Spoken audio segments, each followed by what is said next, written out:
Okay. Good morning. It will take us a couple of lectures, I guess, to cover this in some details. And it is, we want to extend what we know about heat transfer to heat and mass transfer and charge transfer.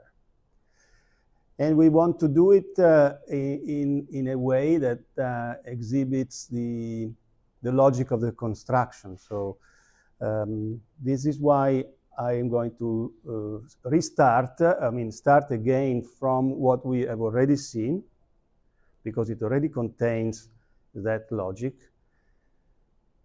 Actually, parallel logic between what we've done in chemical kinetics and what we've done in our simple review of the heat transfer basics. And because this contains what we want to develop item by item with some care and other details in the rest of this lecture or two. So in chemical kinetics, let's start with, because we did this first, so let's start with this first. When we consider the closed systems, we consider the energy balance. It was implicit that the energy remains constant if the system is isolated. And this is the entropy balance that says that the rate of entropy change is equal to the entropy produced by irreversibility. Then this is not a balance of particles, but you could view the proportionality relations as a sort of a balance, in the sense that they account for the rate of change of the number of particles in your mixture. And so that is another ingredient. Plus, we have assumed something about equilibrium, near equilibrium situation, in which we, if it weren't for the chemical reactions that are changing the composition, our system in our model so far is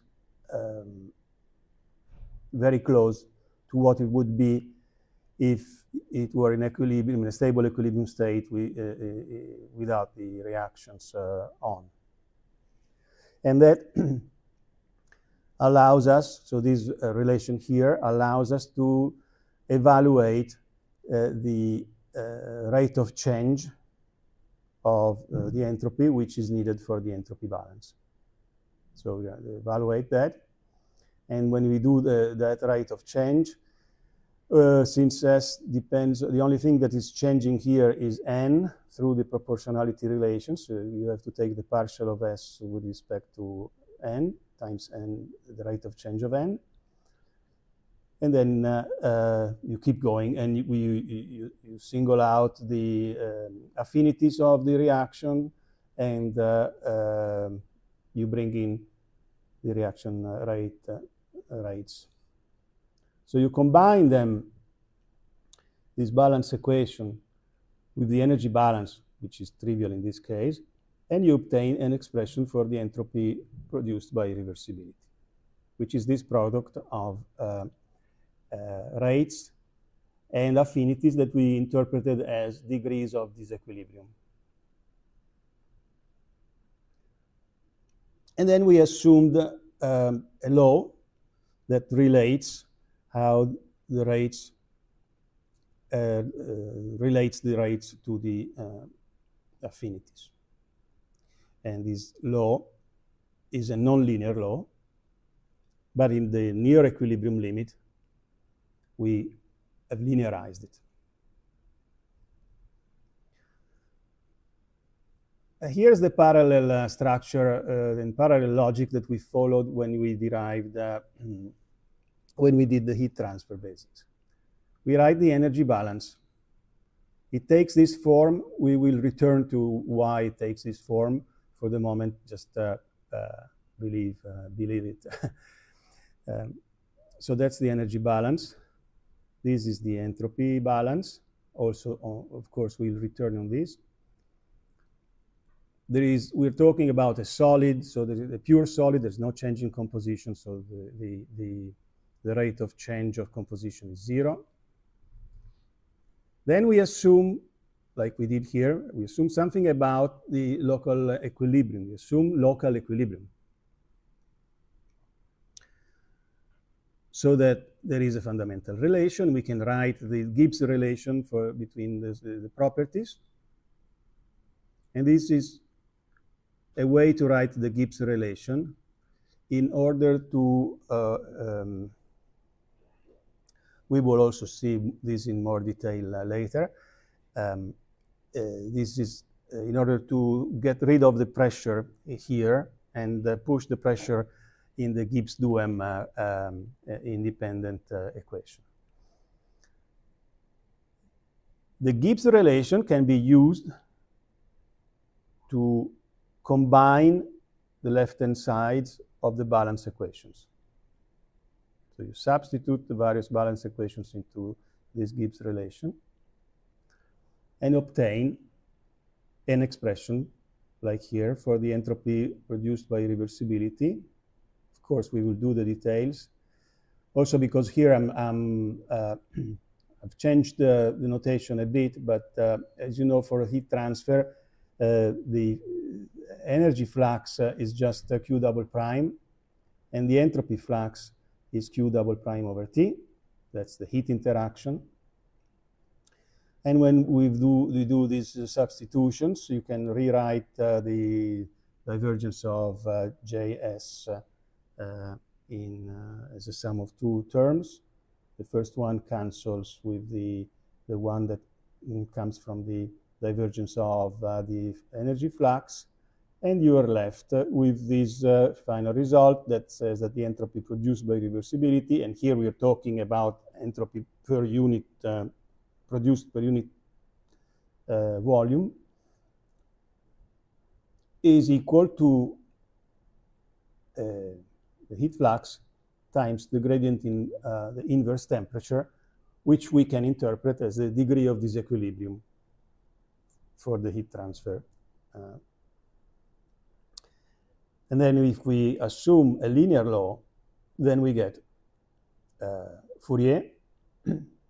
In other words, if you, by looking at this expression here, if and knowing that the entropy produced by reversibility must be non-negative, the simple way is to assume that Q is that the flux is proportional to the gradient through a positive constant of proportionality, which could, and actually since it is a vector, the most general linear relation between two vectors is through a tensor. So we take a positive tensor in between here, which assures that the sigma is going to be non-negative.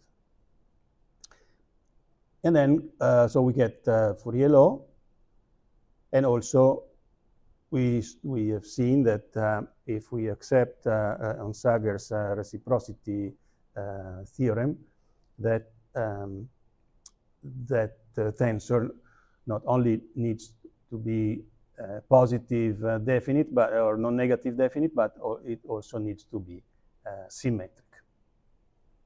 You can also invert it.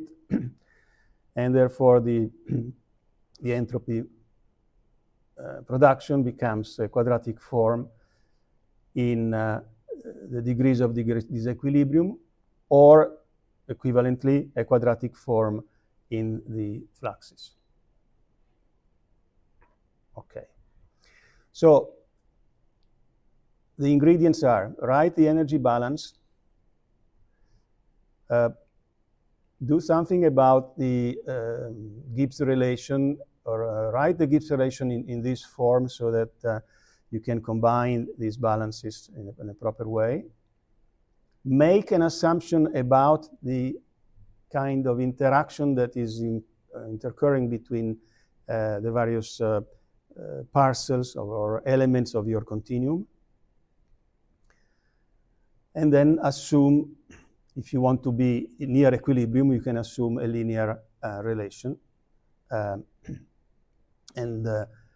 If you want to discuss more non-equilibrium, I mean, not near equilibrium, far from equilibrium, then you need to develop some more elaborate theories. And also, here, there is space, as we have seen, for the Cattaneo correction to Fourier law. There is space to account also, to solve some of the problems of the Fourier law, the infinite speed of propagation that is implied by this expression. So let's start. We take them one by one. So we have to be patient, but there is, this will give us also some opportunity to highlight a few of the details. This procedure that I am describing varies depending on the field of application. In particular, I need to mention, but I'm not going to follow precisely, but there is strong connections with a famous procedure called, under the names of Coleman and Knoll, which is used more by the community of solid mechanics, people that study plasticity, viscoelasticity, for example, not to go too far, if you go to Professor Lalitanand in this department, he has written books and he's renowned for that procedure. I am more inclined, since I have studied with people in the fluid mechanics area, I'm more inclined to describe the procedure that applies for fluid mechanics kind of applications. But the logics are very similar. Except when it comes to this generalization of the heat interaction that instead is peculiar, of course, of our course here, because also the definition of heat is peculiar to our course, not yet very widespread in the textbooks or other scientific papers. Okay, so let's start with this simple. Take a piece of material, fluid element. See already the fact that I call it fluid means it shows you my inclination. And as you know, this department has had very influential professors in fluid mechanics and heat transfer. So Rosenau, Shapiro, Sonin, just to mention a few. So I have this one-dimensional piece of fluid, and it's subjected to interactions on one side and on the other side. And when we did heat transfer, we were considering only energy and entropy. Now here we're going to introduce also flux of particles. And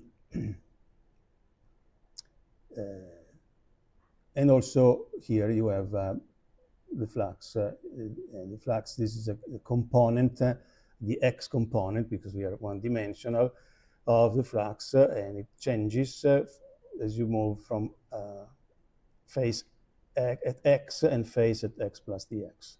And the area of exchange between the adjacent, between this fluid element and the one to its right is A, and also the area on the other side, of course, is again A.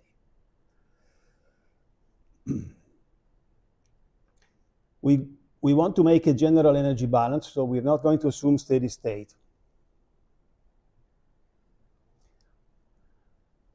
So we call the energy of the fluid in this lamina delta E. Why delta? Because it's infinitesimal, since the thickness is infinitesimal. It's from x to x plus dx. So that is an infinitesimal amount of energy related to the fact that it has an infinitesimal amount of volume, which is given by the area times dx.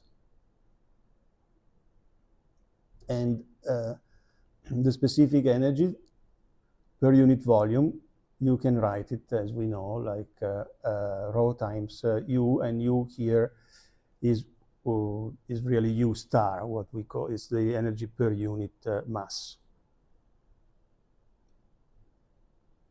All right, so we write it per unit volume, and then we can also substitute the volume for A times dx.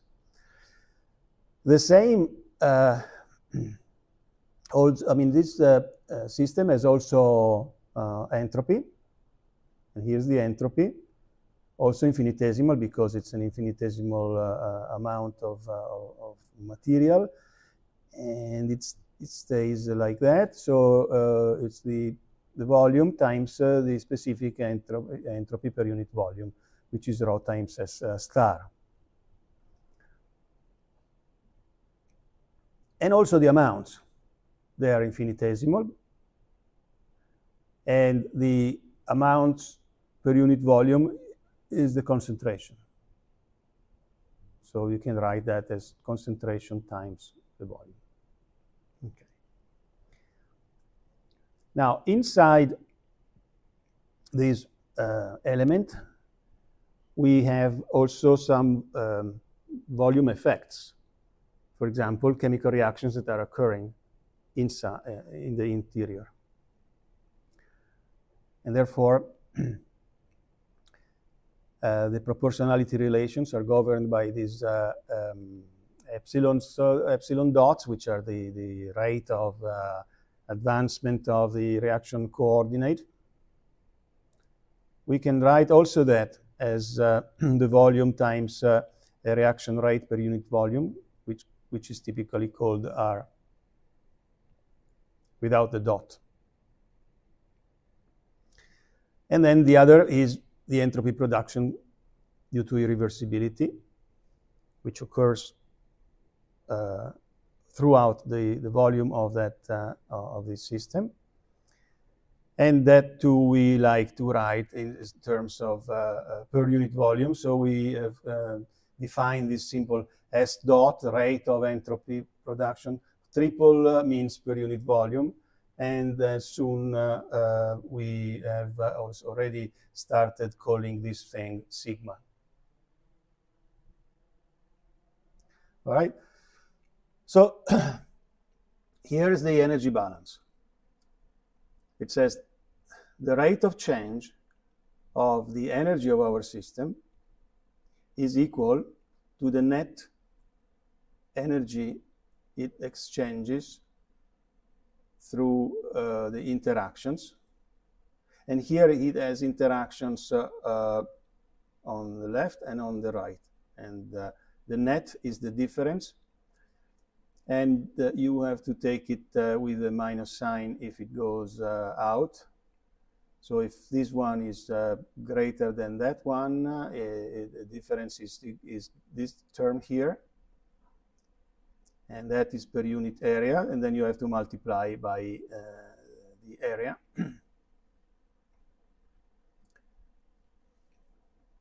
And that is it, because energy is conserved. Let's go to entropy. The entropy balance says the rate of change of the entropy of our fluid element is equal to the net entropy flux via interaction. So here I have, again, left and right. The difference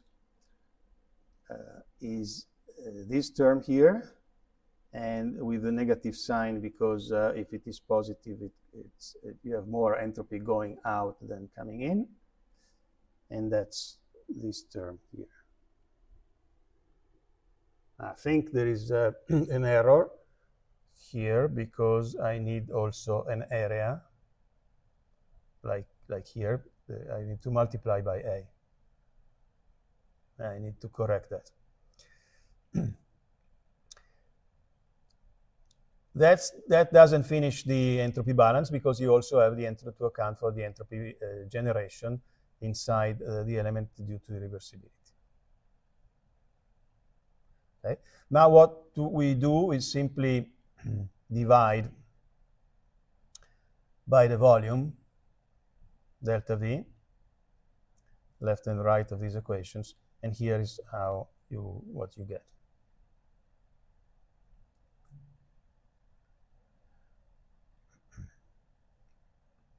So these are the balance equations.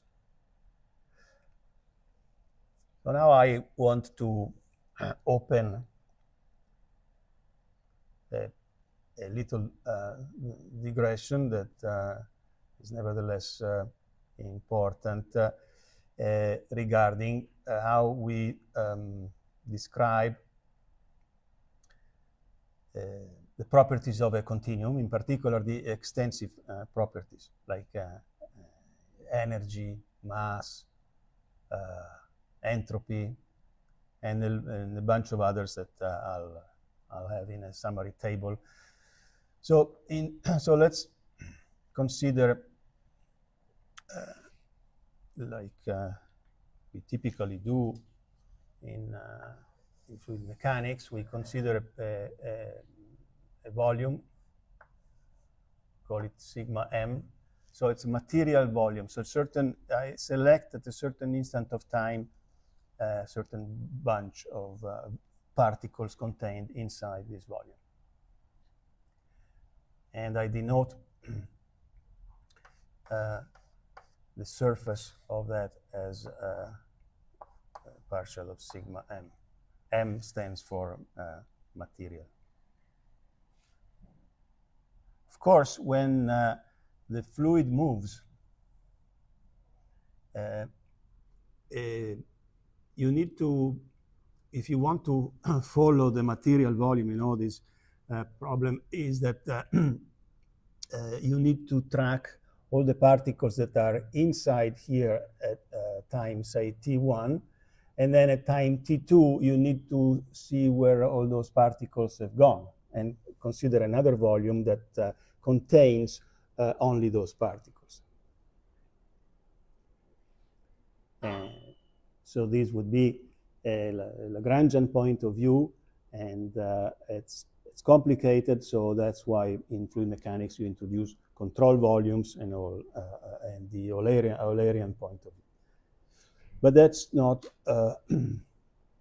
going to control volumes here. You do them in fluid mechanics. But what I'm doing here is just the balance equations, and in particular, I want to obtain from the balance equation written for the material volume, a balance equation written for the infinitesimal element of that volume. So in other words, something, what we are usually call the indefinite balance equations that are what holds point by point in our continuum. So first of all, let's call the generic property. Think of energy, but then it could be also entropy. Let's call it A, capital A, or even mass, even volume. And we call it extensive if you can say, if there is if you can assign to that property a local field, little a, and field means it's defined at every point in space. X is x and y, x, y, z, and t is time. So this is the field. Like density. So you are assuming that you can define a density field, x density as a function of position and time, so that you can write the overall property for the material volume as the sum of contributions for all the parts. So in other words, the integral of that property per unit volume times the volume. Okay, so rho times A is property A per unit volume. Okay. Once you have that, as you have seen in the balance equations, for example, the left-hand side of the energy balance or the entropy balance, you need to take the rate of change of the energy of your system or of the entropy of your system. So we need to take the rate of change, d by dt, of this integral to compute the left-hand side of the balance equations. And since the material volume moves, you cannot just take the derivative inside the integral. Yes, you can. That does part of the contribution. But there is another part which is due to the fact that the limits of integration, namely this surface that follows the particles as they move, moves. And therefore, you have to write a surface integral, so an integral over the surface, that takes into account for each of these surface positions. You have to take into account, first of all, you assign a unit vector, and by convention, I typically choose positive if outward. And then I have to see how the molecules on this point of the surface move, and that I call the velocity, v sub m, which we will call soon the barycentric velocity.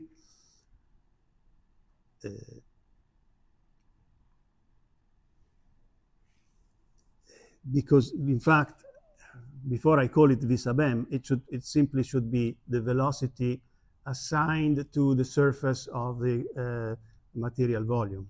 And then it turns out that since the volume is a material volume, so it's made of particles, that part of the surface moves with the velocity of the particles that are there. And the velocity of the particles is Vm.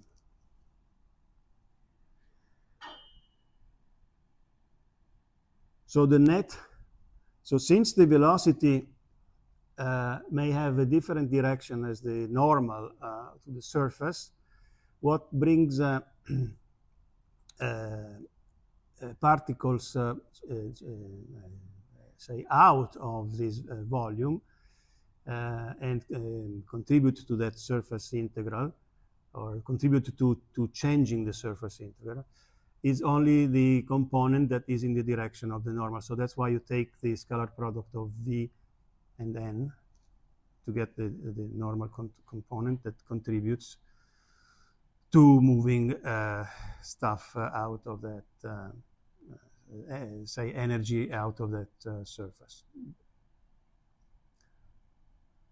And then you convert by using the divergence theorem a surface integral of this form, something dotted into n, is equal to the integral of the volume integral of the divergence of whatever is dotted into n. And so you get this.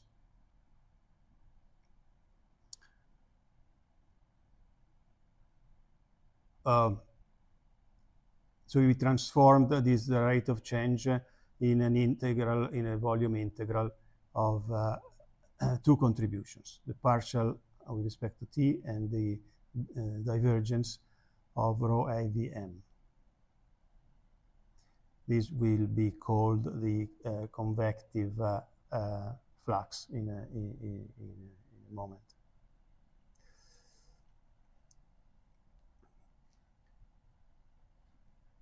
Because that property that is exchanged, okay, we are talking about property A. So property A, like say heat, or I mean energy. If you have a heat interaction happening on the surface of this control volume, so you have, say, another vector here, which would be Q double prime. That is important in your energy balance because even if it is true that the surface follows the particles, so the particles don't go out, but if there is a heat interaction between those particles inside your material volume and those outside, then there is energy transfer between the two, and the energy transfer is represented by this vector here. And there is also, of course, entropy transfer in the same directions if it is a heat interaction.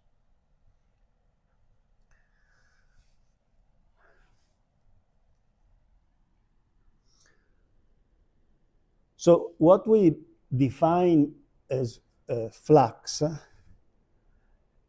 because these are fluxes, so it's energy per unit area per unit time. Energy exchanged per unit area per unit time. And we give that the generic symbol J sub A, or actually J0 sub A.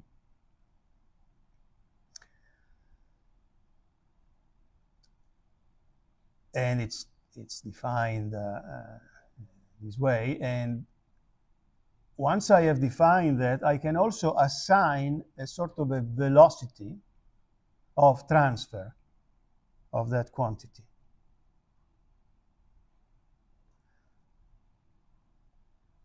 So I have the flux, to which is assigned the velocity of transfer by dividing the flux by the property per unit volume. So if I take Q double prime and divide it by rho u, Q double prime divided by rho u, that gives me a velocity. We could call that the velocity, the transport, the heat transport velocity, so to speak. And also you could have Q double prime over T, which is the entropy divided by rho S. And that would be the transport velocity for entropy.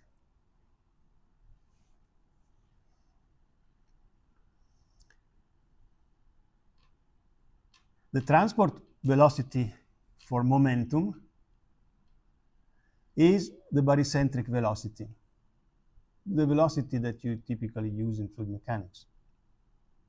When I say fluid has a velocity field V, you mean this velocity, or is the mass transfer velocity. So it's Jm, which is the flux of mass divided by rho,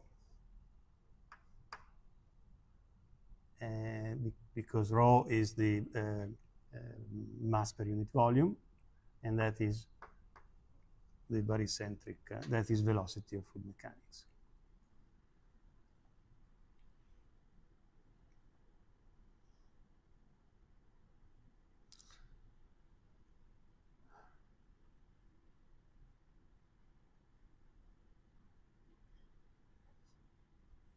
Okay. Now, so this velocity, this flux with the 0 on top is in terms of a reference frame. Okay, a reference frame that you have, like the laboratory reference frame with respect to which you measure velocities of your fluid elements. Okay. However, you could also consider a local reference frame to your fluid element that moves with the velocity Vm. So you move with your fluid element. Well, actually, the fluid element is made up of many particles. So you're not moving with the velocity of one particular particle, but with a weighted average of the velocities, which is the barycentric velocity of those particles.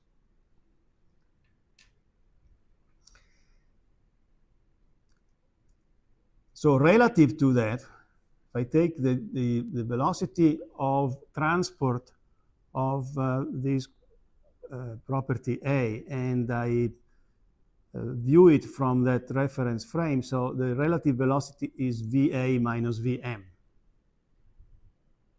So I define this flux, and we call it diffusive flux.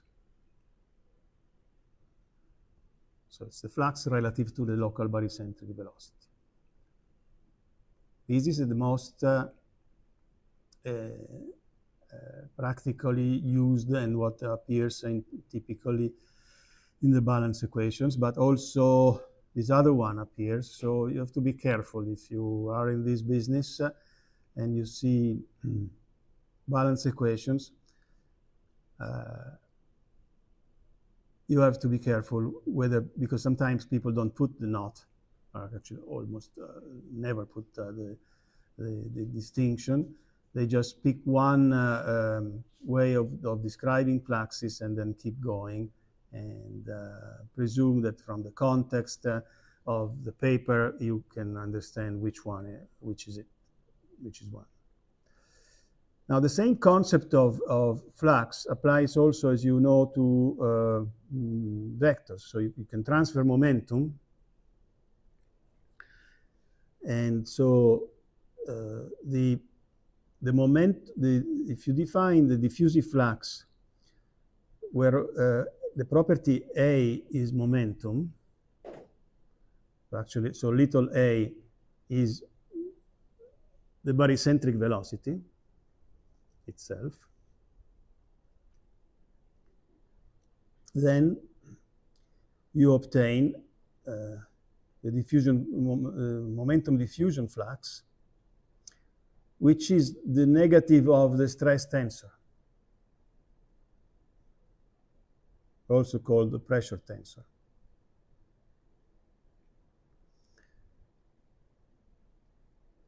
And typically the stress tensor is split into two parts: an isotropic part with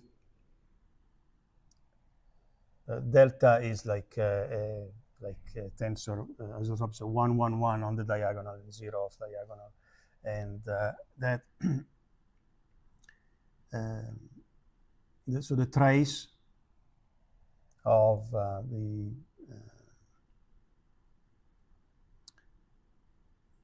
PM is the trace of the stress tensor, of the pressure tensor, and divided by 3, and it is called the mechanical energy, which is not necessarily equal to the thermodynamic pressure.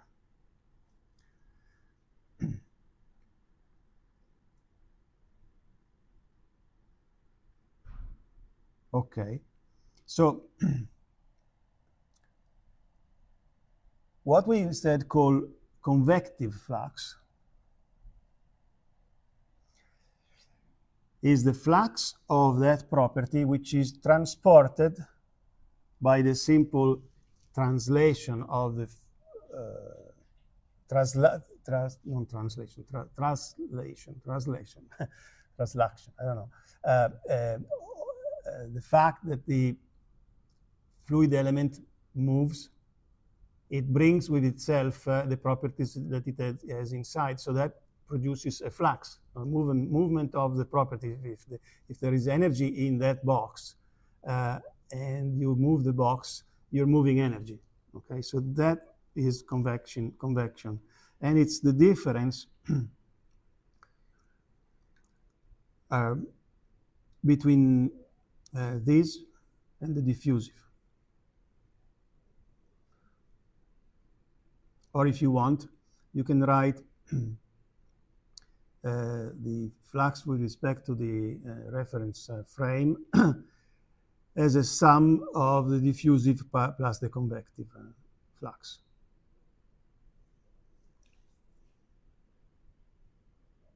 Okay. So the convective momentum flux is the fact that this fluid element, since it's moving, it has momentum, and the momentum per unit volume is rho v. And since it's moving with velocity v, you're transporting momentum by simple motion. So it's not diffusion, it's just due to the fact that the thing is moving. And that is convective momentum transport.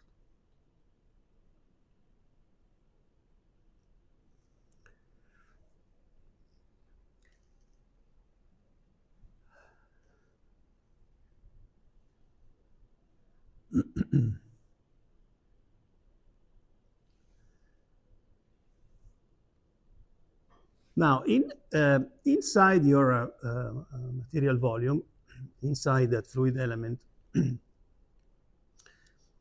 there are certain things that happen. For example, per unit volume. For example, the entropy produced by reversibility is locally produced. So it's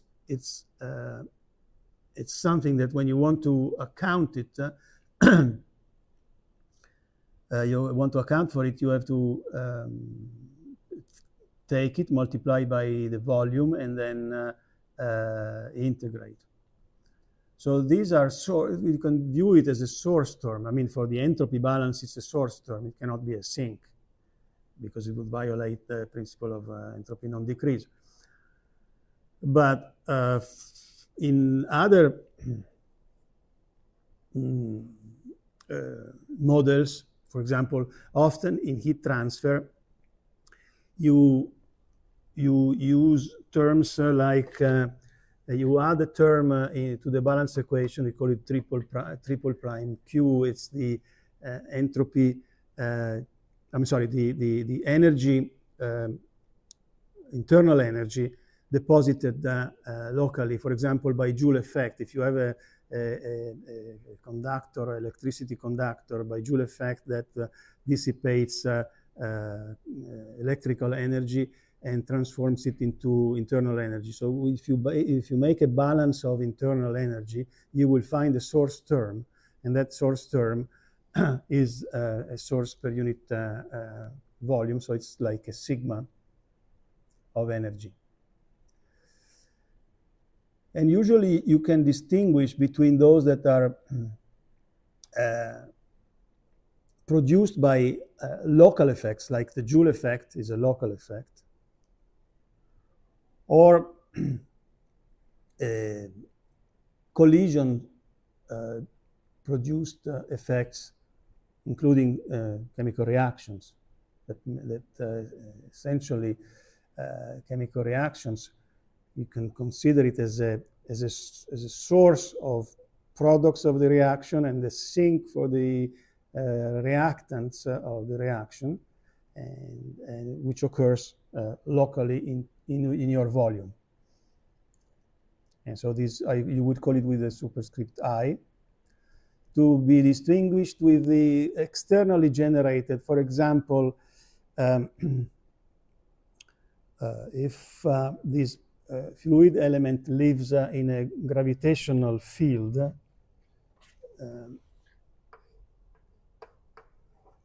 G, and of course it has mass, so it also has a potential energy. And the fact that it moves makes that potential energy change. And that's not due to a local effect, it's due to an externally applied field. The same if you had charges there and you had an electric field, say an electric field like this, and then you move the charges, so the electrostatic energy of your fluid element changes, and that gets into this volume term. It could be up or down, so it could be a sink or a source. So this, in principle, for various properties could be positive or negative. It's only for the entropy production that you know precisely which sign it must have. Okay. So finally, with all those ingredients, you can write the balance equations for this extensive property A. And it says the rate of change of the property inside your material volume is equal to the amount of property, the contribution of these sink source terms, integrated, of course, over the volume,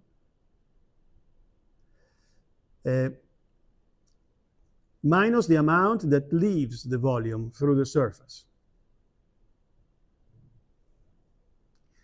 And so that amount that leaves is equal to the velocity associated with the flux of that property relative to the velocity of the surface of your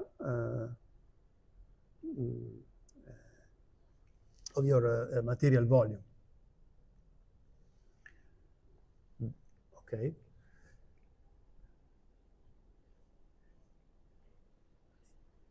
Times the property per unit volume.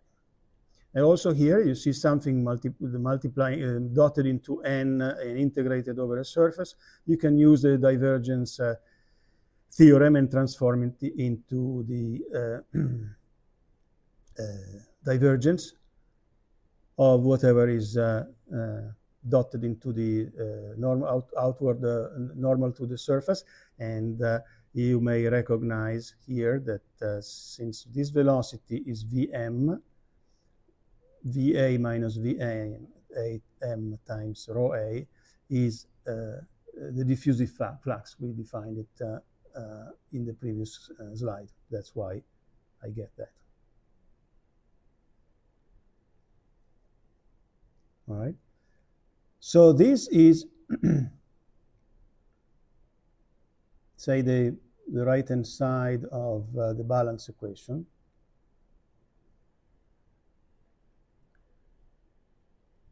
And the left-hand side, we already wrote in a couple of slides ago. We wrote it in this form. Okay?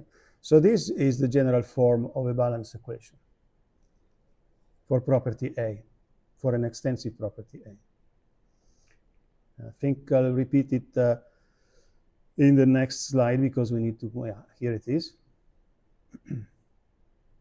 Okay. Now, since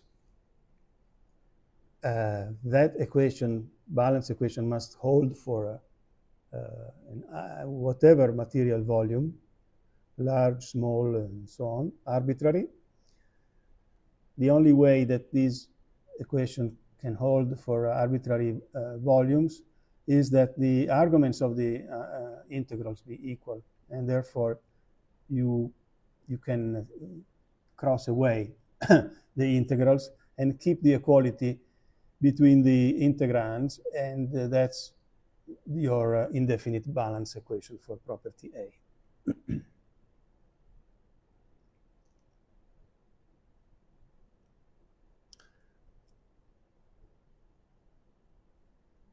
Remember that we said that the diffusive flux is the Lagrangian flux minus the convective flux of that property. So we can combine these two equations and therefore rewrite it in either this form or that form. So these are two equivalent ways to write the balance equation. But the important thing is that in this left-hand side, you get J0, whereas here you get J.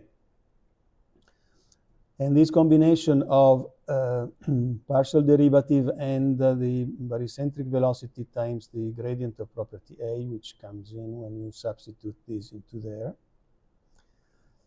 there, as you know, is called the material derivative. And it represents how things change as a function of time, as viewed from the fluid element by moving together with the fluid element at the barycentric velocity, and following, therefore, the fluid element. That's why it follows the trajectory that is called a path line in fluid mechanics.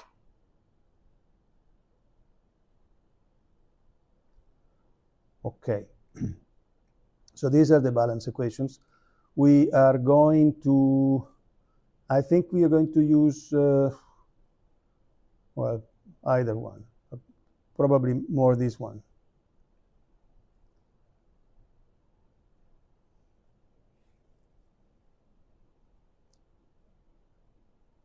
So if you do that, what we have done for the one-dimensional problem, if you do it for the three-dimensional, I mean for the full dimensional stuff, you can write the mass balance equation in this way. You can write the energy balance in this way in terms of the diffusive fluxes. The entropy balance. But also you can write the momentum balance. And of course, the material. Actually, these two are related to one another. Because what you would need to do is to write a balance equation for each kind of particle, each type, like each I. And then once you have it, you can express it in terms of mole specific or mass specific and so on.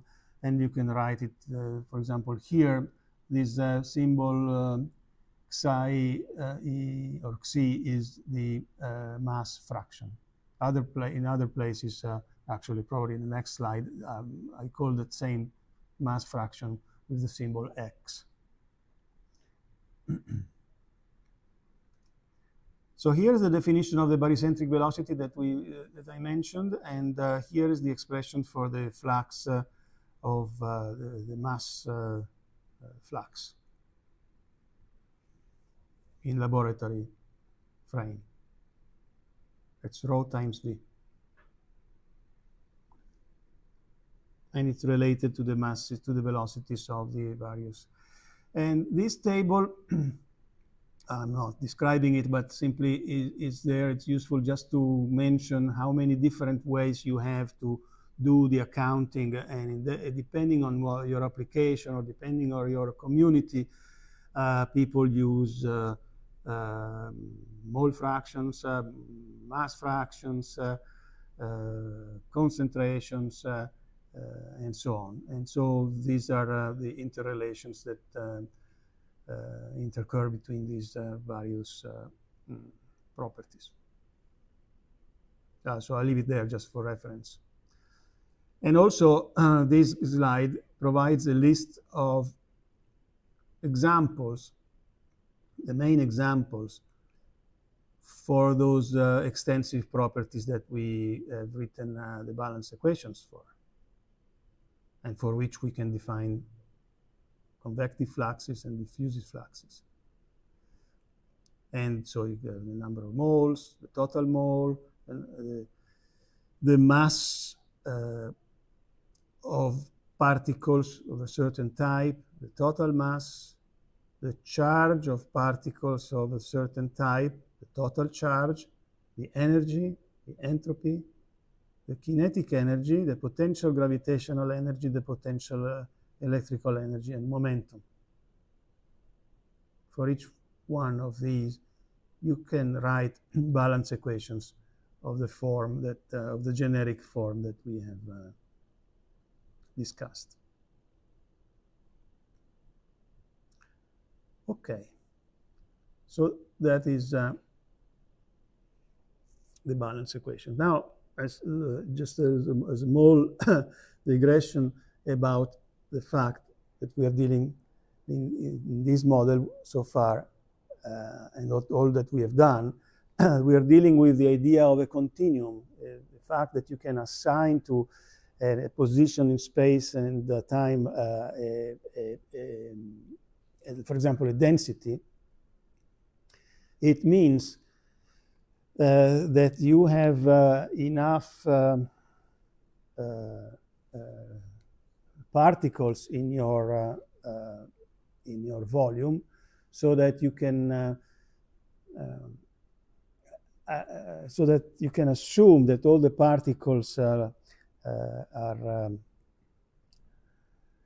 so that you can take the mass of the particles and consider it as uniformly spread into in that volume.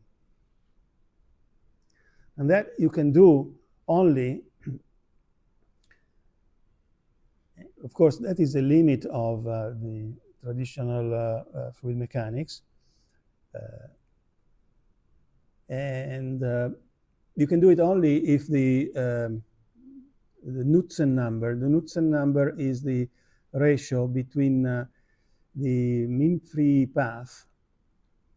Mean free path is the travel distance that on average particles travel for between one collision and the next. So that is lambda. And the denominator is L. L is the typical size of your fluid mechanics.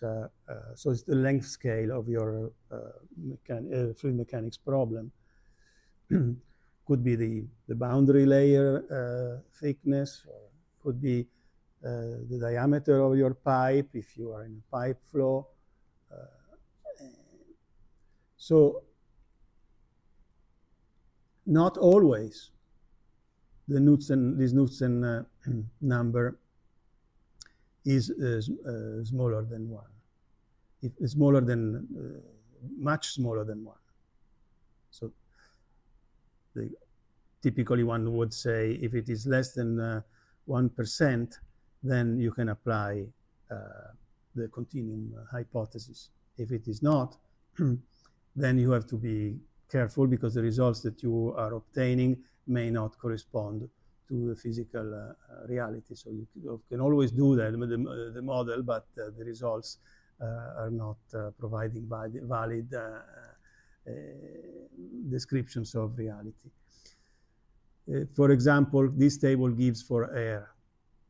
At sea level, for dry air at 25 C, 1 atmosphere, the mean free path, it's about 67 nanometers.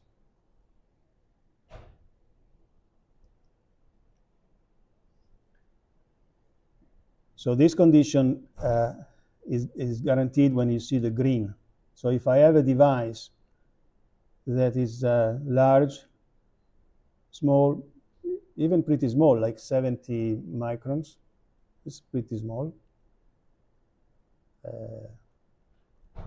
you still can apply fluid mechanics. When your device gets smaller, see the denominator of the Knudsen number gets smaller, so the Knudsen number becomes larger. And so for small devices, you cannot, we cannot use fluid mechanics or the continuum assumption. And but even for air, if you go at this position, 100 kilometers altitude, it's called the Kármán line. There, the temperature is minus 80 degrees C, and the pressure is hundreds of an atmosphere. The mean free path is about what is it? 100 times, 50 times larger than at sea level.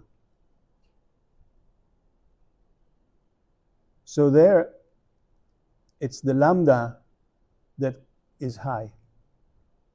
So even for standard devices, for example, a typical problem where the Knudsen number fails and you cannot apply fluid mechanics is in the boundary layer of the space vehicles that have to come back to the atmosphere. In the upper layers of the atmospheres, the lambda is so small that the Knudsen number is of the order, say, 1, even for relatively large thicknesses, and therefore that was in fact one of the problems when they were studying the re-entry problem of the space shuttle, and not only also the other vehicles that had to re-enter through the atmosphere. Okay, so remember that what we are doing refers to a continuum, so there are limitations to this. At the end, one of the final lectures will mention what we need to do when this fails.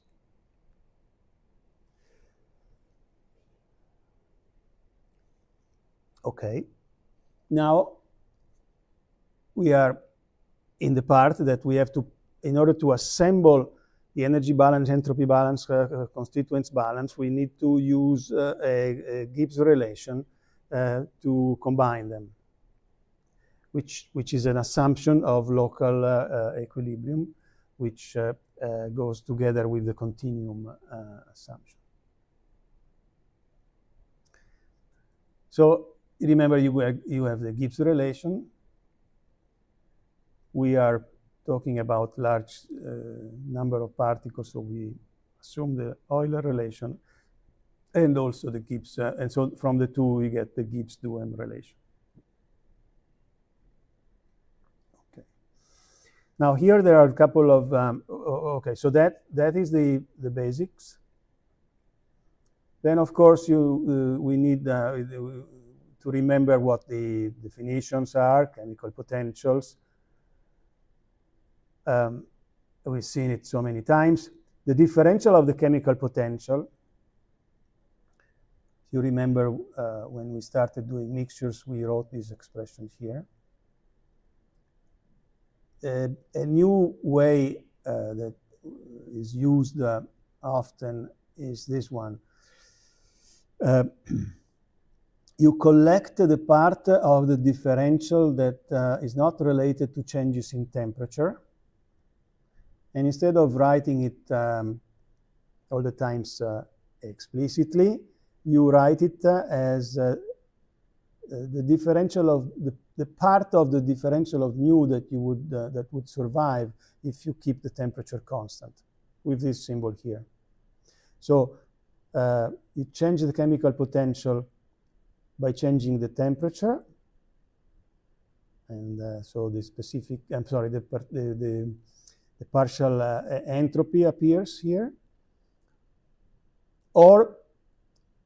and you call the rest, which relates to changing pressure and composition, you put it together in here. Then another item that we do, because we are making balances, for example, of energy, not of internal energy. Yes, you could also make a balance over internal energy, but usually the meaningful one is the energy balance.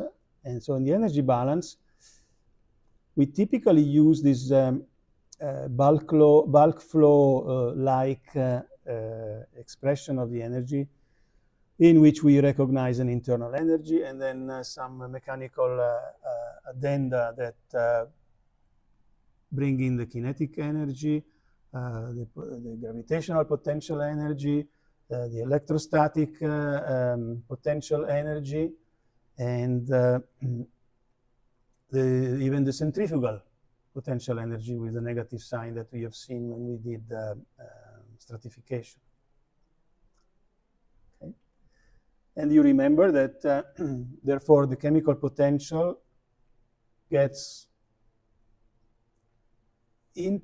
It's only a part of the expression of the partial of the energy with respect to the amounts, which we have called the total potential. And there are these other contributions that need to be taken care of. There is some fishy, this dq.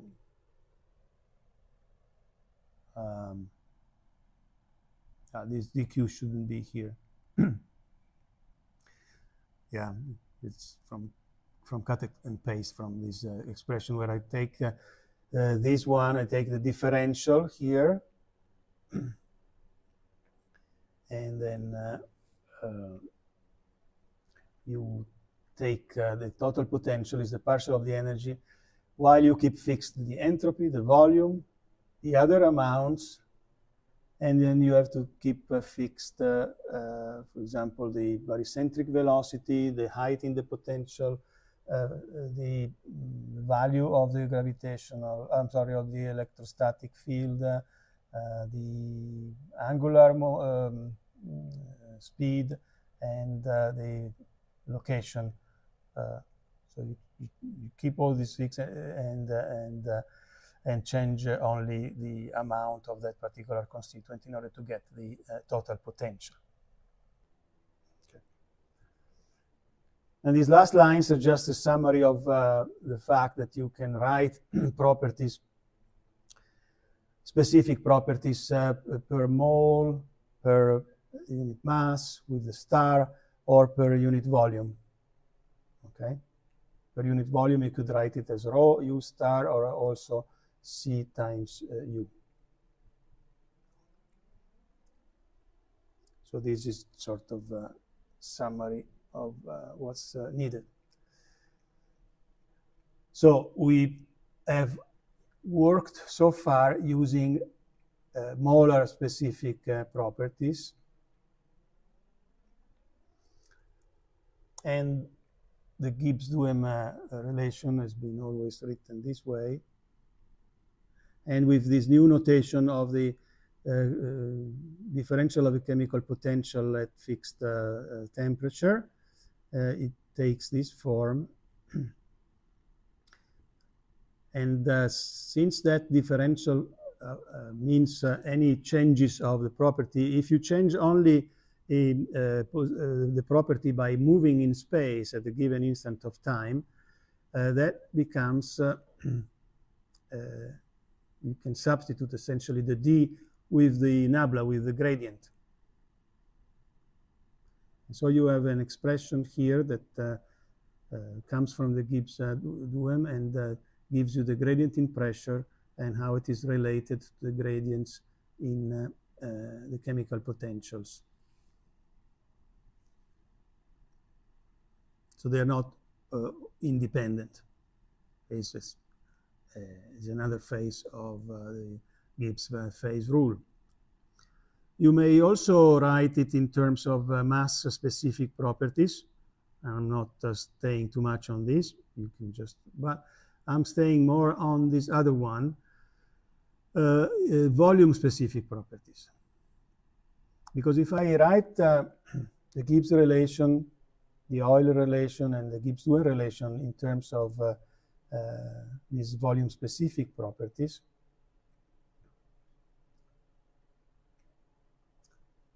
what I already said is that you can show that the pressure disappears from the Gibbs relation.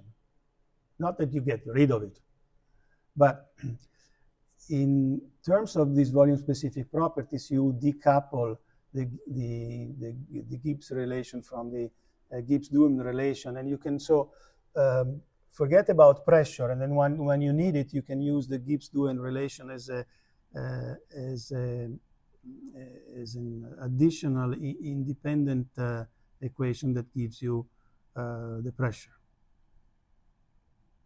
So the gradient in pressure is the weighted sum of the gradients in the chemical potentials, the constant temperature part,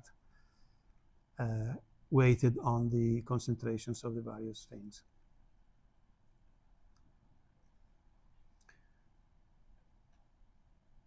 So this Gibbs relation, you can write it. This time we are interested in the change with respect to the time variable, while keeping sort of the position variables of these fields constant. So you may substitute the d with the partial with respect to t. So that Gibbs relation becomes this one, or gives this relation between the partial properties. And as you notice, these are the left-hand sides of the balance equations. This is the left-hand side of the energy balance, left-hand side of the entropy balance, left-hand side of the constituents balance.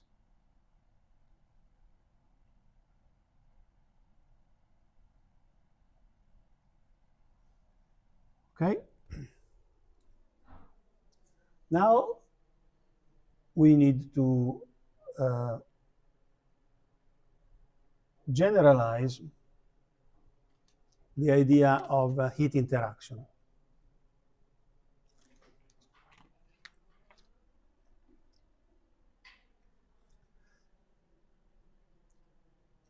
And we do it in a way similar to the way we have done the heat interaction. So simply here it's drawn in a different way. Remember, we took two systems that are at different temperature, and we allow them to exchange energy and entropy. And then we run a test.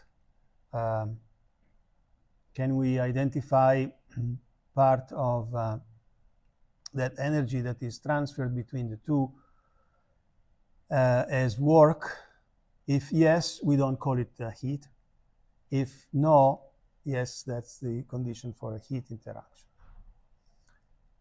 So in order to analyze this problem, you run an energy balance, an entropy balance for system A, same for system B, same for the machinery here. we use the Gibbs relation for system A, we use the Gibbs relation for system B.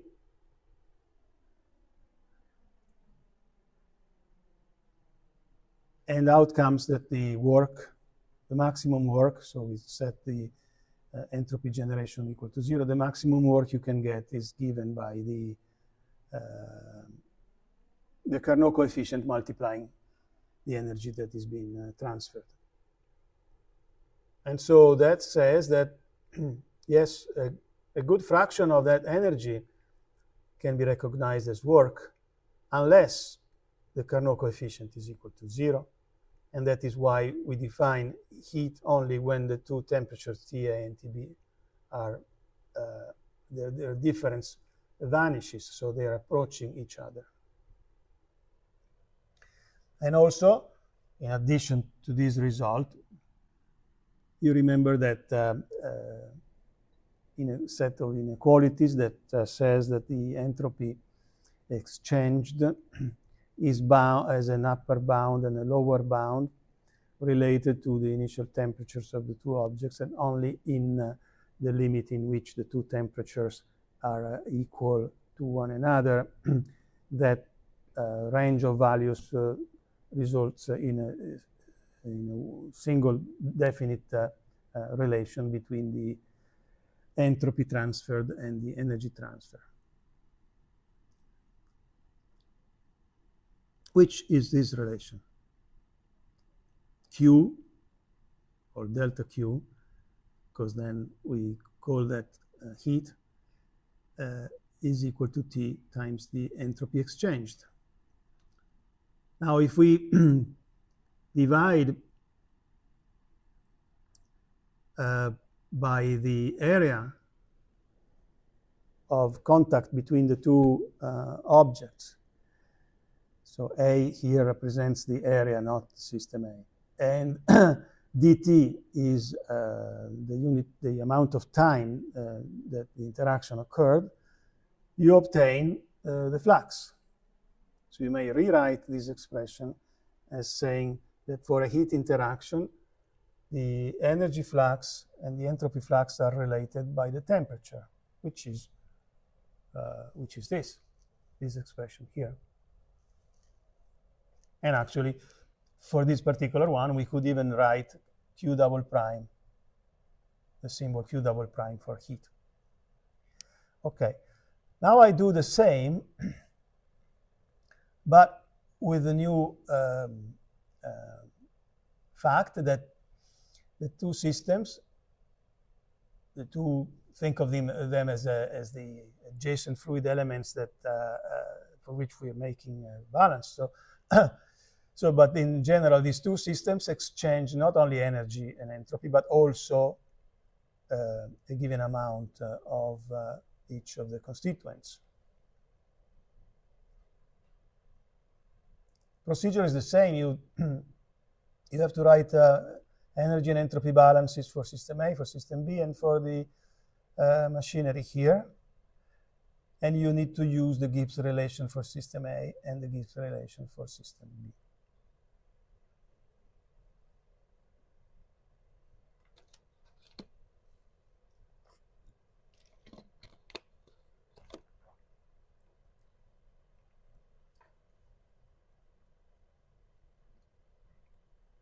It's a bit improper how I'm doing it here because the pressure, there should be a pressure term there if we are not using properties per unit volume. But anyway, the idea is still okay. And then as a result of these balance equations, you get this expression. So the question is always the same. Can we recognize as part of the energy that is being exchanged here part of work? Well, now we have two ways in which we could. If the Carnot coefficient is different than 0, then good fraction, yes, could be work.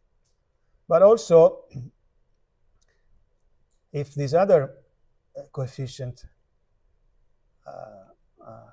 don't know what the name is, but if it is different than 0, then even if the temperatures are equal, you could have some work. So in order to have to extend the idea of heat interaction, and we are going to call this new interaction heat and diffusion interaction with the ampersand that joins them. For lack of better names, we call it heat and diffusion. You need the limit that the temperatures be equal, but also the chemical potentials of each of the constituents of two interacting systems be equal. And of course, by the same way that we prove that inequality, you could prove this inequality here, that the entropy exchanged is again limited by two, an upper bound and a lower bound,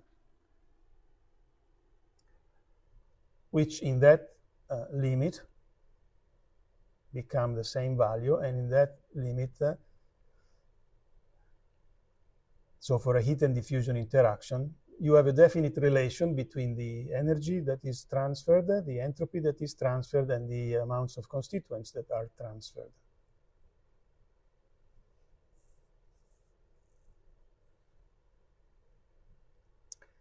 And if you divide by dt and the area, the various transfers, you get the fluxes. So it's transfer per unit area per unit time. And so this is the relation that characterizes, it's the equivalent of Q over T, but you see here that it contains also this part. Okay. So this is a very important new independent equation that we need in order to, like we needed the Q over T in order to combine the energy and entropy balances.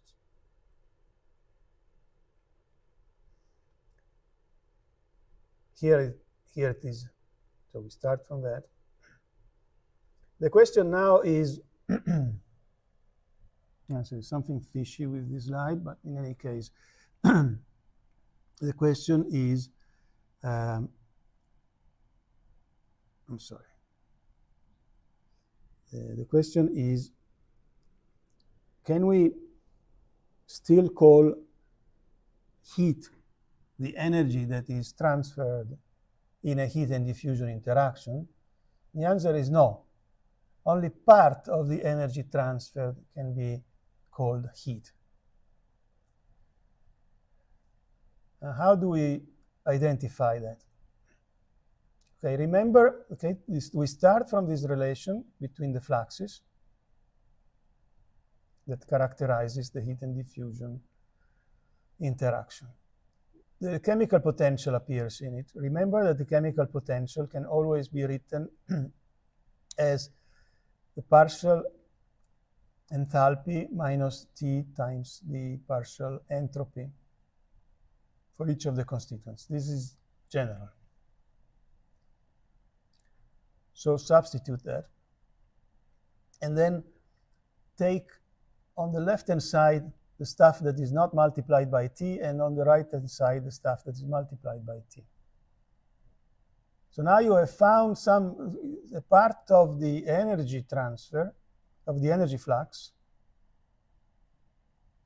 the total minus this part, which is related to a part of the entropy flux via the temperature. So we are going to call that energy, part of the energy flux, Q double prime. That is what we call the heat flux. So we call heat only the difference between these and the flux of constituents, each multiplied by the partial enthalpy. You can think of this term that we are subtracting away as the energy that is carried by the particles that diffuse, because Jn is the diffusion of particles of type I. These particles diffuse and therefore carry with them, like in their backpack, they have the partial enthalpy and the partial entropy. They actually have the partial energy and the partial entropy. And but in order to overcome to move in a pressure field, they have to. That's why you get the enthalpy and not the energy. It's like in bulk flow, you have the pulsion work. Now, this is pulsion work against the partial pressure, but it's still something that takes you from the energy plus the work that is needed to overcome the pulsion work, the partial pulsion work. Okay. So the overall energy flux is therefore now given by this that we will call heat plus this transported enthalpy due to the flux of particles, and also the entropy flux is given by Q over T. So that's proper of a heat, the characteristic of the heat interaction, plus the entropy that is carried in the backpack by these particles that are diffused. So in other words, by calling this Q double prime, essentially we are transforming this single equation into two equations with the Q double prime in it. And so we have these two sets. In heat transfer, we call it Q double prime. In this typical business of non-equilibrium thermodynamics, this is called the measurable heat flux, particularly introduced by this famous Bible of the subject, which is the book by De Groot and Mazur.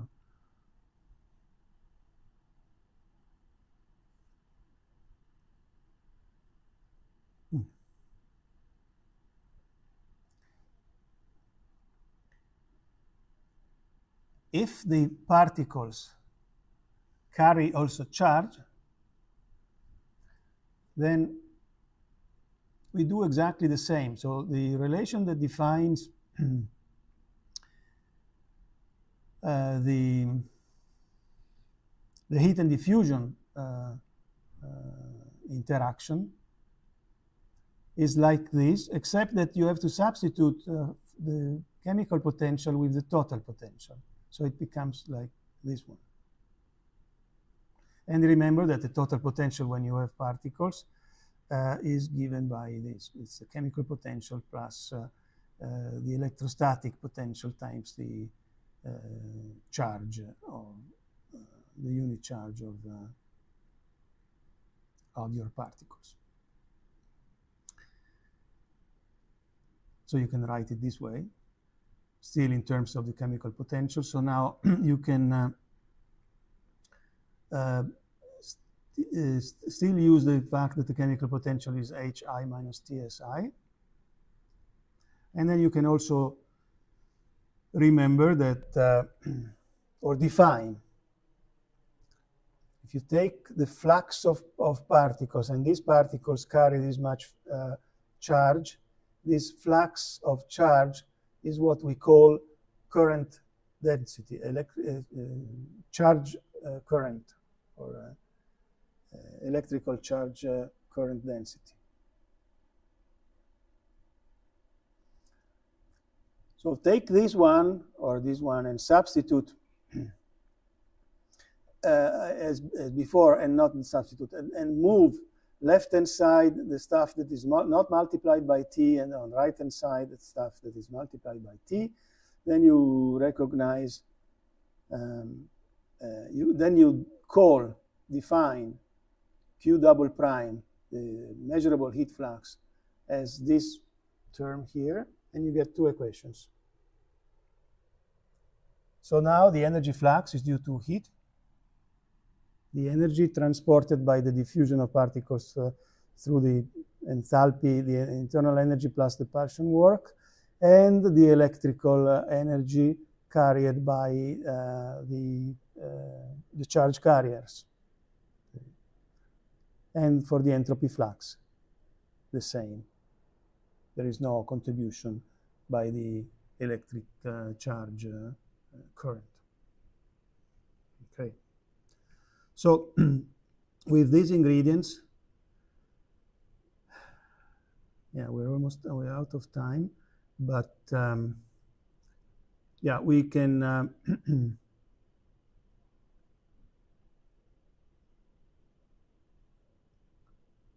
well, yeah, one